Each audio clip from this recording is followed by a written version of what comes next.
মাকসুদা সিকদার আপনি লিখেছেন, সফরে থাকা অবস্থায় নামাজ কাজা হলে মুকিম অবস্থায় সেগুলো কিভাবে আদায় করব? তখন কসর আদায় করব নাকি পূর্ণ আদায় করব?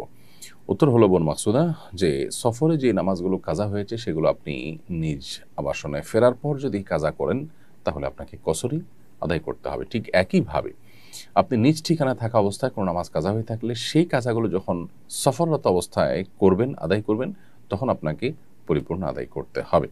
অর্থাৎ কিভাবে এই নামাজটা ফরজ হয়েছিল, যখন ফরজ হয়েছিল তখন কি কসরের ফরম্যাটে ফরজ হয়েছিল আমার উপরে, নাকি পূর্ণাঙ্গ ফরম্যাটে ফরজ হয়েছিল, সেটাকে আমাকে অনুসরণ করতে হবে। যখন আদায় করছি তখন অবস্থা বিবেচ্য নয়, যখন ফরজ হয়েছিল তখনকার অবস্থা হলো বিবেচ্য। যার কারণে সফরে থাকা নামাজ, সফরে কাজা হওয়া নামাজ যদি আপনি নিজ ঠিকানায় ফেরার পর আদায় করেন তাহলে কসরে আদায় করবেন। মোহাম্মদ সোহেল আপনি লিখেছেন, বিয়ের সময় কাবিনের টাকা দিতে পারি নাই, এখন শুধু এখন একটু একটু করে দিতে চাচ্ছি, তো কাবিনের টাকা কি আমার স্ত্রীকে দিব নাকি আমার শ্বশুর শাশুড়িকে দিব? ভাই সোহেল, কাবিনের টাকা বা মোহরের টাকা এটা মূলত স্ত্রীর অধিকার, অতএব এটা স্ত্রীকে দিতে হবে। যদি স্ত্রী শ্বশুর শাশুড়ি তারা একসাথে থাকেন এবং স্ত্রীর তরফ থেকে শ্বশুর শাশুড়ি গ্রহণ করেন স্ত্রীর সম্মতিতে যে হ্যাঁ তাদেরকে দাও, স্ত্রী বলে দেয়, তাহলে আপনি সেটা দিতে পারেন। কিন্তু নর্মালি এটা স্ত্রীর অধিকার। বিশেষ করে বিবাহের পর যখন আপনি থেকে থেকে থেমে থেমে ধীরে ধীরে দিচ্ছেন, ভেঙে ভেঙে দিচ্ছেন, তখন তো আপনি এটা স্ত্রীর কাছেই দিতে পারেন। শ্বশুর শাশুড়ির কাছে দেওয়ার তো কোনো যৌক্তিকতা নেই। আপনি স্ত্রীকে দেওয়ার পরে এবার স্ত্রী তার টাকা তার বাবা মাকে দেন বা অন্য কাউকে দেন, এটা একান্ত তার ব্যাপার। অতএব এই ব্যাপারটা আমাদের একটু বিশেষভাবে খেয়াল করা দরকার। কারণ আমাদের মেয়েদেরকে আমরা নানাভাবে বঞ্চিত করি। এর মধ্যে মোহরের টাকা আদায় করার ব্যাপারে অবহেলা কিন্তু চরমে।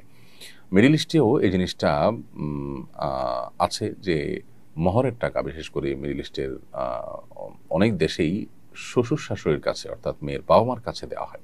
যদিও সেখানে মোহরের টাকা বিয়ের আগে পরিশোধ করা হয়, দেখা যায় যে মেয়ের সাথে লেনদেনের চেয়ে মেয়ের বাবার সাথে লেনদেনটা স্মুথলি হয় এবং সহজে হয়, তখন তাকে দেওয়া হয় এবং এই টাকাগুলো অনেক ক্ষেত্রে মেয়ে পায় না, এরকম অভিযোগ আছে।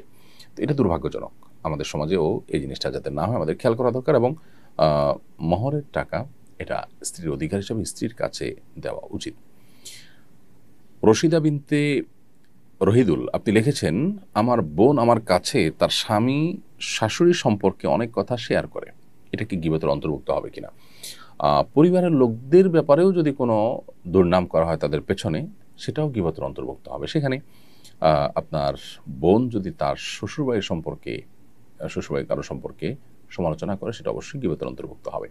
বিধায় আপনার বোন তার স্বামী কিংবা শাশুড়ি সম্পর্কে কোনো নেগেটিভ কথা আপনাদের কাছে বলা উচিত না।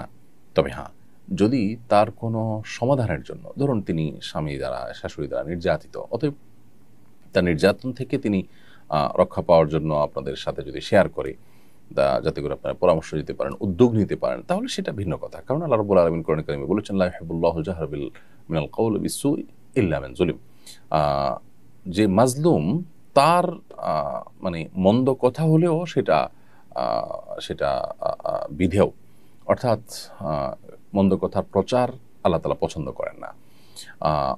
কেউ খারাপ কাজ করেছে তো সেটা প্রচার আল্লাহ পছন্দ করে না, কিন্তু সেই খারাপ কাজটা যদি আমার প্রতি জুলুম হয় তাহলে সেটা আমি প্রচার করবার ইখতিয়ার রাখি। সো আপনার বোন তাদের দ্বারা জুলুমের শিকার হয়ে থাকলে আপনাদেরকে বলতে পারেন, সেটার বিহিত করবার প্রয়োজন। এছাড়া তাদের ব্যক্তিগত ত্রুটি বিচ্ছুতি এগুলো নিয়ে হাসাহাসি গল্প করা, এটা আমাদের সমাজে কমন একটা কালচার, বাট এটা অনুচিত। একজন মানুষ, তৃতীয় পক্ষ যিনি উপস্থিত নেই এখানে, তাকে নিয়ে নেগেটিভ আলোচনা আমাদের বন্ধ করতে হবে। এমনকি সেটা পারিবারিক পরিমণ্ডলেও যদি হয়, পরিবারের সদস্যরা দেখা যায় একজন আরেকজনের পেছনে তার অগোচরে এ ধরনের গীবত শেখায়েত বা তাকে নিয়ে সমালোচনা করার কাজটা করে থাকেন, এটা যে নাজায়েজ সেই অনুভূতিটুকু আমাদের অনেকেরই কিন্তু নেই।